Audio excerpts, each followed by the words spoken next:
Okay, hello students. So this is Asha Didiji in front of you, and today we will discuss the question answers with full explanation of the poem The Bargain, Class 8 NCERT book Honeydew. Okay students? Okay students, so here we have the first question. It is asking who is the speaker in the poem? Poem में वो व्यक्ति कौन था जो बोल रहा था? So the answer is the speaker of the poem is Rabindranath Tagore. तो जो व्यक्ति जो बोल रहे थे वो थे Rabindranath Tagore. Question number 2. The king sword in hand suggest wealth, power, more power than wealth. Question number 2 आपसे कह रहा है कि राजा के हाथ में जो तलवार थी वो क्या बता रहा है? संपन्नता की, शक्ति की या फिर ज़्यादा पावर और कम संपन्नता की.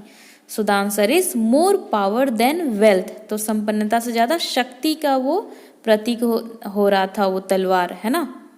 Question number 3. The old man offered the speaker a lot of money. Why did he turn down the offer? तो क्वेश्चन कह रहा है उस बूढ़े व्यक्ति ने स्पीकर को बहुत सारे पैसे दिए, बट स्पीकर ने फिर भी उस ऑफर को ठुकरा दिया. ऐसा क्यों?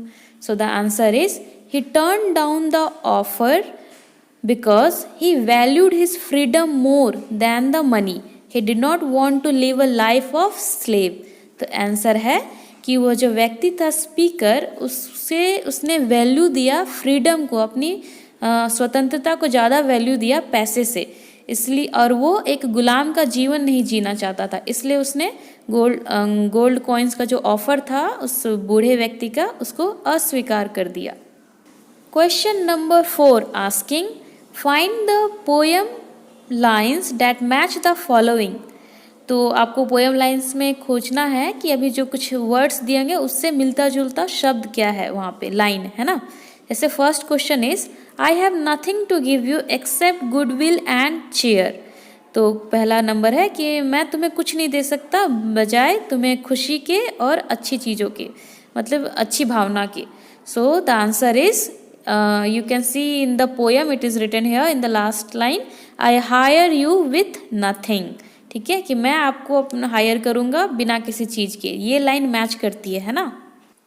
Now second question of question number 4. हर happiness was no more than sorrow in disgust.